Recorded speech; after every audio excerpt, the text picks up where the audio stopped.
Hello दोस्तों, अस्सलाम वालेकुम। वीडियो करते हैं शुरू के ही पता चला। बेचारी कई रोज से दम तोड़ रही है, डर है खबरें बंद मेरे मुंह से निकल जाए। तकदीर तो मुबरम नजर आती है लेकिन पीराने कलीसा की दुआ है कि ये टल जाए। तो पहली बात मेरी खत्म हुई, आलमी निजाम खिलाफत दुनिया की तकदीर मुबरम है, होकर रहेगी। इसमें किसी साहिब ईमान को कोई शक, कोई शुबा, कोई रैब नहीं होना चाहिए। अलबत्ता उसका अब दूसरा पहलू क्या है, इसका आगाज कहां से होगा। पहली बात तो यह, हमारे बाज लोगों के जहनों में, सादा दिल लोग वो समझते हैं कि पूरी दुनिया में एक ही दफा आ जानी चाहिए। ये कोई इलाकाई खिलाफत तो नहीं हो सकती, खिलाफत तो आलमी होती है। उनसे मैं कहता हूं, आलमी खिलाफत कब थी जनाब? ये तो न खिलाफत राशिदा में आलमी थी। क्या हिंदुस्तान शामिल था उसमें? क्या चीन शामिल था? क्या यूरोप शामिल था? और फिर जो खिलाफत के नाम से जो मलूकियत चली है, वो भी सिर्फ आप दौरे बनु उमैया में कह सकते हैं कि वो पूरा आलम इस्लाम कम से कम उसके तहत था। बाद में खिलाफत अब्बास, बनु अब्बास में और फातिमीयीन की खिलाफत में और आले उस्मान जो है ऑटोमान टर्क्स की खिलाफत में टुकड़े थे, इससे बखरे थे, कोई मानता था, कोई नहीं मानता था। और सबसे बड़ी बात यह, अगर एकदम पूरी दुनिया पर खिलाफत कायम हो सकती तो हुजूर के दस्ते मुबारक से होती, लेकिन नहीं हुई। नतीजा क्या निकला? एक मुल्क में हुजूर ने कायम कर दी, जजीरा नुमाए अरब, यहां खिलाफत, अब खिलाफत कायम हो गई, हुजूर खलीफा है। उसके बाद आपके खुलफाए राशिदीन ने फिर इसको वसअत दी है, शरकन गरबन शिमालन। 3 कॉलम्स निकले हैं फौजों के, सहाबा किराम के 3 कॉलम्स, एक ईस्टवर्ड, एक वेस्टवर्ड, एक नॉर्थवर्ड। एक इराक को फतह करते हुए ईरान में पहुंच गया, खुरासान तक चला गया। एक शाम को फतह करते हुए और फिर सिनाई पेनिनसुला से होकर अफ्रीका में दाखिल हुआ और अटलांटिक तक पहुंच गया। तीसरा सीधा शिमाल में गया, लेकिन यह ज्यादा दूर नहीं जा सकता था, कॉकेशियन माउंटेन्स आ गए, कोहे काफ। उस जमाने में तो ये यूं समझिए कि इम्पॉसिबल था ना, कोहे काफ, लिहाजा वहां आकर रुक गया बाबू। अब भी ये होगा, किसी एक जगह से शुरू होगा फिर फैलेगा, इसके सिवा कोई चाराकार है ही नहीं। अगर हर जगह पूरी दुनिया में एक ही वक्त में हो सकता तो हुजूर के दस्ते मुबारक से होता सल्लल्लाहु अलैहि वसल्लम। अब वो नुक्ता कौन सा होगा, नुक्ता आगाज कौन सा होगा? इसमें पहली बात तो मैंने कहा, जो शक करेगा उसका फिर ईमान मशकूक है। होगा, लाजमन होगा, ग्लोबल होगा, पूरी दुनिया में होगा। कहां से शुरू होगा इसमें आप इख्तिलाफ कर सकते हैं, लेकिन मुझे तो 2 हदीसें तो मिली है जिनसे यह अंदाजा होता है कि ये इस मशरकी खित्ते से होगा, अरब के मशरिक की जानिब किसी मुल्क से होगा, किसी खित्ते से होगा।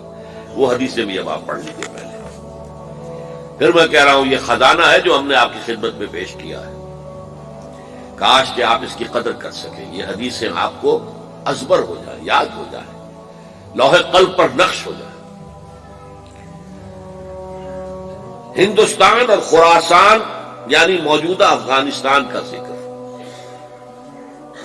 इब्न माजा की रिवायत है, अन अब्दुल्लाह इब्न हारिस रज़ियल्लाहु तआला अन्हु क़ाल रसूलुल्लाह सल्लल्लाहु अलैहि वसल्लम यख़रुजु नासुम मिनल मशरिक़ युअत्तिऊन लिल महदी यानी सुल्तानी, यानी सुल्तानहू, दोनों तरह से पढ़ सकते हैं। हजरत अब्दुल्लाह इब्न हारिस फरमाते हैं रज़ियल्लाहु तआला अन्हु कि हुजूर ने इरशाद फरमाया, मशरिक की तरफ से वो फौजें निकलेंगी, लोग आएंगे जो अरब में मेहदी की हुकूमत कायम करेंगे।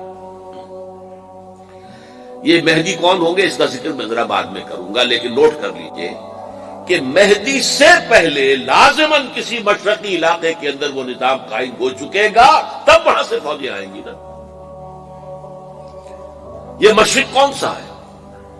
अरब के मशरिक में आप चलिए, ईरान भी आ जाएगा, अफगानिस्तान भी है, पाकिस्तान भी है।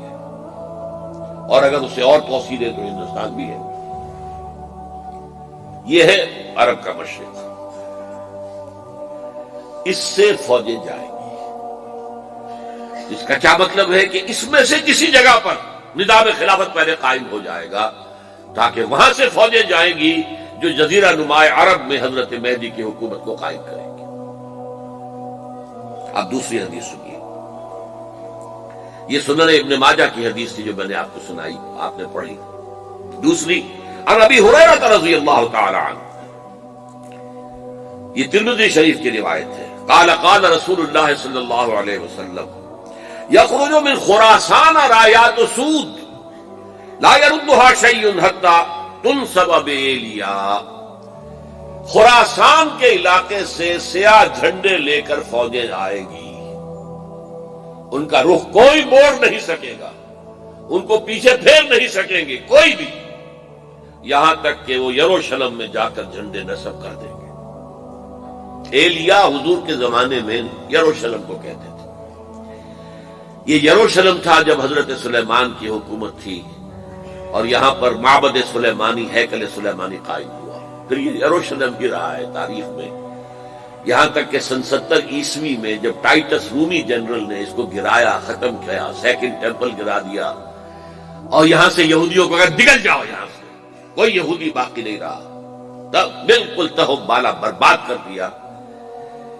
اس کے کوئی 150 سال بعد ہیڈریان, رومن ایمپرر ہیڈریان, اس نے پھر دوبارہ آباد کیا اس شہر. 150 سال تک یہ بالکل بنجر اور بالکل غیر آباد پڑا تھا. اب ہیڈریان نے جب آباد کیا تو اس کا نام ایلیا رکھا, اب یروشلم نام نہیں تھا. تو حضور کے زمانے میں پھر اس کا نام ایلیا تھا. اور اب اس سے کیا معلوم ہو رہا ہے کہ یہ یروشلم مسلمانوں کے قبضے سے اس وقت نکلا ہوا ہوگا. ایک دفعہ پہلے نکلا تھا, سن 1099 عیسوی میں مسلمانوں کے ہاتھ سے نکلا. کروسیڈرز, عیسائیوں نے آ کر اس کو قبضے میں کیا, لاکھوں مسلمانوں کو مارا, قتل کیا. اس کو 1187 عیسوی میں واپس لیا ہے. کس نے لیا ہے؟ صلاح الدین ایوبی. کرد, عرب کھوکھلے ہو چکے تھے, عربوں نے کھویا, واپس نہیں لے سکے. بہت حکومت کر چکے تھے, 400-500 برس کی حکومت کر کے, اور ان کے عیش اور ان کے آرام, اب ان میں جان نہیں تھی کہ وہ واپس لے سکے.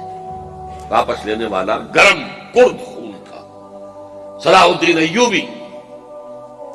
تو گویا کہ اب آپ سمجھئے کہ 88 برس تک عیسائیوں کا قبضہ رہا یروشلم پر. اب 1967 میں یہودیوں نے قبضہ کیا ہے, اور اب 38 برس تو ہو گئے, 88 نہیں تو 38 برس تو ہو گئے ہیں. لیکن وہ دور آئے گا کہ اب پھر لیں گے. لینے والے عرب بھی نہیں ہوں گے, خراسان کے علاقے سے فوجیں آئیں گی. یہ خراسان کیا تھا؟ ایلیا تو میں نے آپ کو بتا دیا, یروشلم کا نام ہے. خراسان اس زمانے میں ایک بہت بڑے ملک کو کہتے تھے. کچھ حصہ پاکستان کا بھی اس میں شامل ہے, کچھ حصہ ایران کا بھی ہے. ایران کے اس حصے کو اب بھی خراسان کہتے ہیں, وہ ایک صوبہ ہے.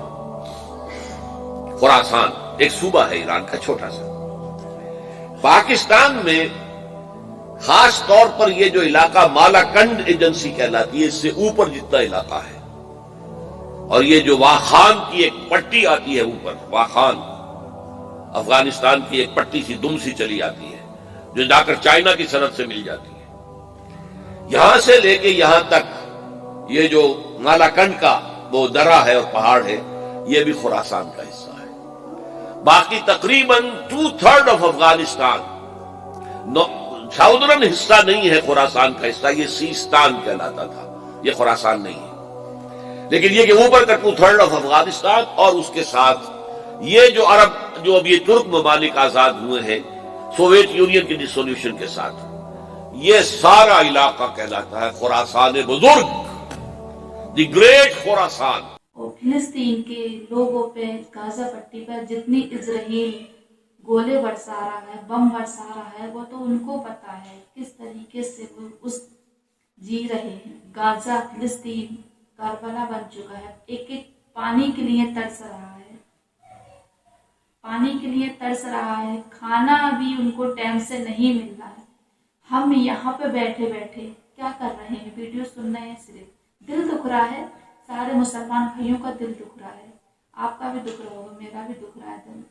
क्या कर सकते हैं, पर हाँ उनके लिए कर तो सकते हैं, उनके लिए दुआएं कर सकते हैं। अल्लाह सुब्हानो ताला से अगर हम सब मिलके दुआएं करेंगे तो अल्लाह सुब्हानो ताला किसी की न किसी की तो बात वो मान ही लेगा।